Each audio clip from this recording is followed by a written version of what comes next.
Bugün sizinlə müəllimlərin maaş məsələsi haqqında, onların verdiyi sertifikasiya imtahanları haqqında və ümumilikdə müəllimlərin Azərbaycandakı problemləri haqqında danışacağıq. Xahiş edirəm videonu izləməzdən öncə və yaxud da elə izləyərkən kanalıma abunə olmağı, videonu bəyəndinizsə bəyənmə düyməsini vurmağı unutmayın. Fikirləriniz varsa, məni tənqidi yönümdə və yaxud da ki, mənim danışacağım hər hansı bir mövzular ətrafında fikirləriniz varsa, rəy bölümündə də yaza bilərsiniz, videonu da paylaşa bilərsiniz. Keçək müəllimlərimizə. Bildiyiniz kimi, artıq uzun illərdir Azərbaycanda stabil olaraq müəllimlərin maaş artımı məsələsi yaşanmır. Yəni, faktiki olaraq maaş artımı yoxdur müəllim ixtisasında çalışan, fəaliyyət göstərən bizim vətəndaşlarımız üçün. Çünki bir sistem quruldu, yeni bir sistem, sertifikasiya imtahanları tərtib olundu və sertifikasiya imtahanlarının nəticəsi kimi müəllimlərin əmək haqqısının, onların aldığı maaşların yüksəlməsinə gətirib çıxarır bu sertifikasiya imtahanları. Hansı ki, bu sertifikasiya imtahanları 60 ballıq bir sistemdir, 60 sualdan ibarətdir və siz əgər 30 baldan yuxarı yığırsınızsa, sertifikasiya imtahanından uğurla keçmiş sayılırsınız. 30 baldan 50 bala kimi sizin əvvəlki maaşınız 10% məbləğində artırılır. Amma 50 baldan 60 balın özünə kimi, yəni 100% nəticə göstərdiyiniz halda isə 30% maaş artımı yaşanır. Bir tərəfdən düşünə bilərik ki, 30% maaş artımı yaşam prosesi yaxşıdır, 30% birdən-birə bu yaxşı göstəricidir. Amma gəlin düşünək, sertifikasiya imtahanlarından neçə faiz müəllimlər 30% artımla ayaqlaşa bilir. Yəni 30% artımlı uğurlu nəticəni əldə edə bilir. Burada bu tərəfdən də kimsəsə deyə bilər ki, kimlərsə düşünə bilər ki, olsun müəllimlər daha yaxşı nəticə göstərsinlər və onlar minimum 51 bal yığsınlar ki, 30%lik maaş artımını əldə etsinlər. Amma bu özü adil deyil. Maaşa əlavələr başqadır, maaş artımı başqadır. Son 10 ildə Azərbaycanda minimum əmək haqqılar nə qədər artıb və Azərbaycanda orta aylıq əmək haqqılar rəqəmləri necə dəyişib. Amma gəlin baxaq, son 10 ildə müəllimlərin maaşı nə qədər artıb? Və bəli, bəzi ixtisaslar var ki, orada sertifikasiya imtahanları, mən səhv xatırlamıramsa, 2021-ci ildə keçirilib, 2022-ci ildə keçirilib. Amma bəzi ixtisas fənləri var ki, orada sertifikasiya imtahanları hələ bu ildən başlayır. Və siz onda düşünün, 2016-cı ildə artırılan müəllimlərin maaşından sonra 2026-cı ilə 2010 ili müddətində müəllimlər hər hansısa bir maaş artımı ilə görmürlər. Və bu nə qədər adildir. Ümumiyyətlə, Azərbaycanda müəllimlərin problemləri o qədər çoxdur ki, bu haqda danışanlar azdır. Bəli, ölkəmizdə çox saylı problemlər var. Bizim iqtisadi problemlərimiz var, bizim sosial problemimiz var, bizim ölkəmizdə məhkəmə problemi var, siyasi problem var, mətbuat problemimiz var və s. və ilaxır. Biz problemləri danışdıqca az qala bitirə bilmərik. Bizim ümumiyyətlə son 10 ildə Azərbaycan iqtidarının yeganə müsbət danışılacağı bir işi torpaqlarımızı işğaldan azad etməyimizdir. Ondan sonraki bütün məsələlərdə necə deyərlər, sinifdə qalmışıq. Qalmışıq, daha doğrusu yox, Azərbaycan iqtidarı qalıb. Yəni Azərbaycan partiyası hakimiyyəti qalıb.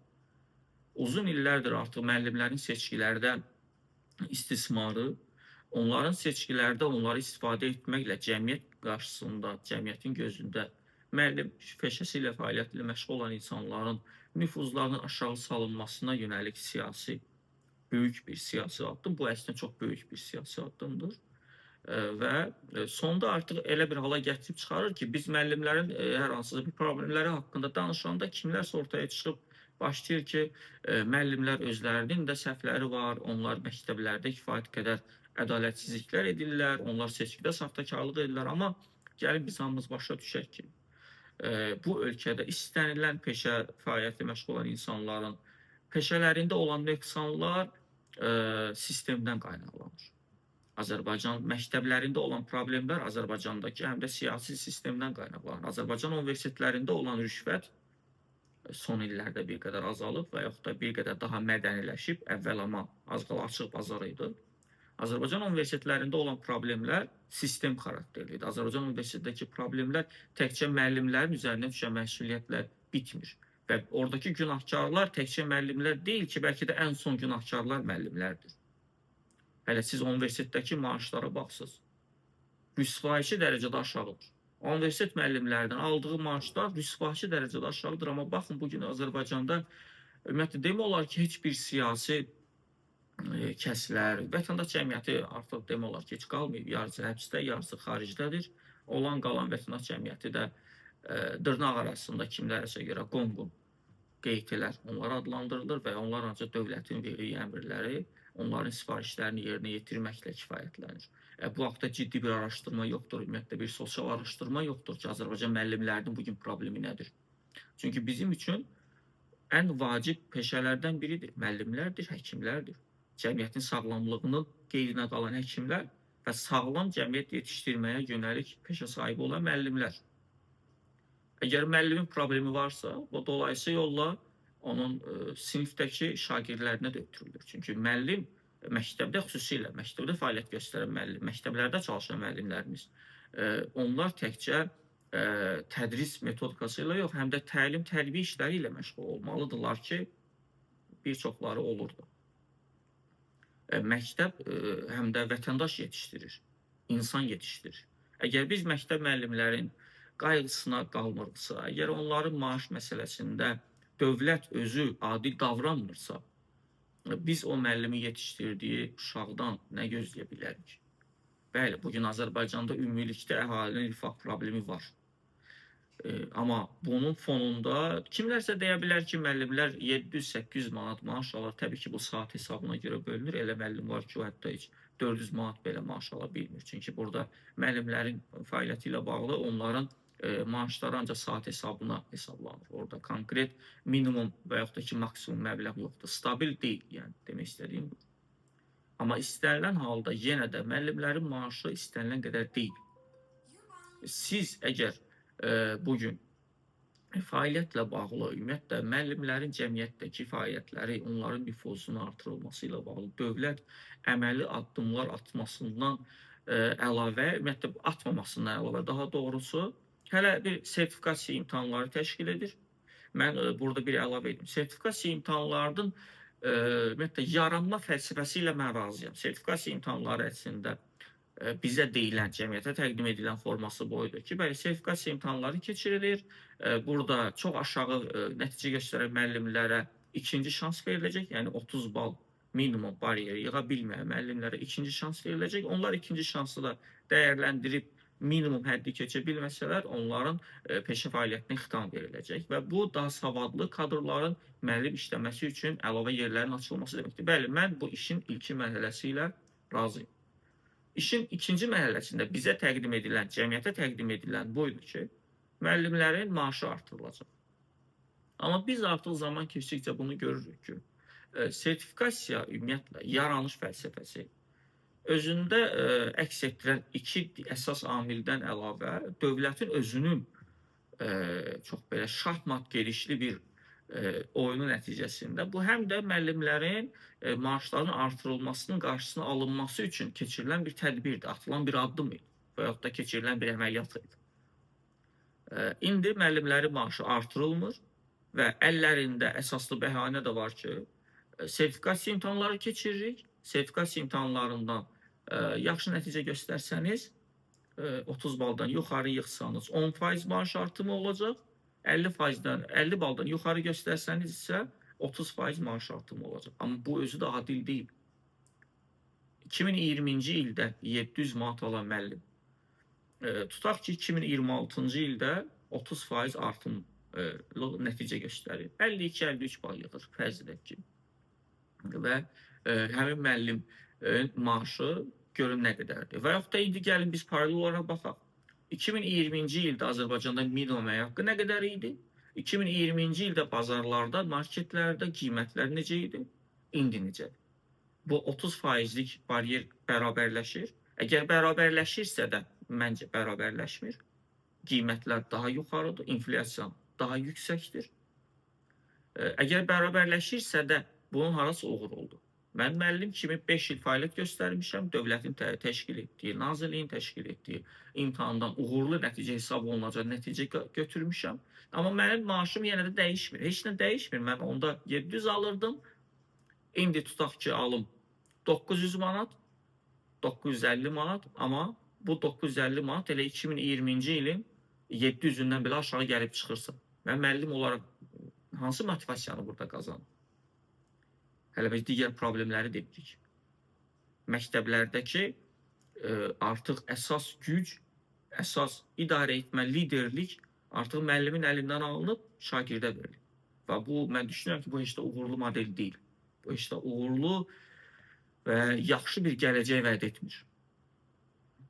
Təbii ki, biz uşaqların hüquqlarının, şagirdlərin hüquqlarının tərəfindəyik. Müəllimlərin şagirdlərə zor göstərməsinin, onlara fiziki və psixoloji müxtəlif şəkildə baskılar edilməsinin mən də qarşıyım.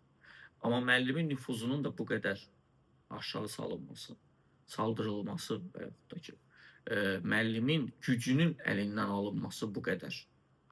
Və bu heç də bizim üçün yaxşı gələcək vəd etmir deyə mən düşünürəm. Məktəblərdə ana söz sahibi müəllimlər olmalıdır.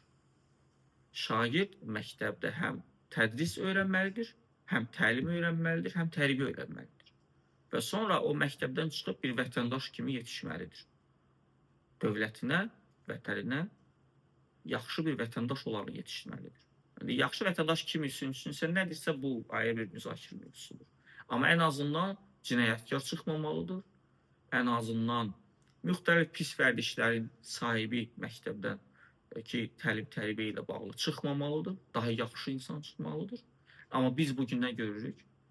Amma biz bugün, xüsusilə də son 15 ildə biz görürük ki, Azərbaycan məktəblərindən yeni müstəqil həyata qədəm qoyan gənclərin yüksək əksəriyyəti, yəni yeniyetməlik yaşından sonraki uşaqlar çox böyük əksəriyyəti kriminalogiyaya meyillidirlər. Çox böyük bir faiz göstərici ilə və xüsusilə də qızlar və həm də oğlanlar pis vərdişlərə meyillidirlər. Məncə siz o pis vərdişlərin nə olduğunu bildiniz. Və biz çürük bir cəmiyyət bizi gözləyir qarşıda. Bizim növbəti 30 ilimiz, növbəti 20 ilimiz çox böyük bir faciəvi bir sosial çürüməyə doğru gedir.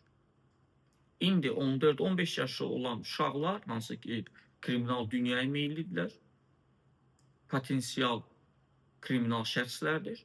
Onlar sabahın valideynləridir. Onlar 20 ildən sonra, onlar bəlkə də 15 ildən sonra onlar valideyndirlər. Onların tərbiyə etdiyi uşaqlar necə olacaq?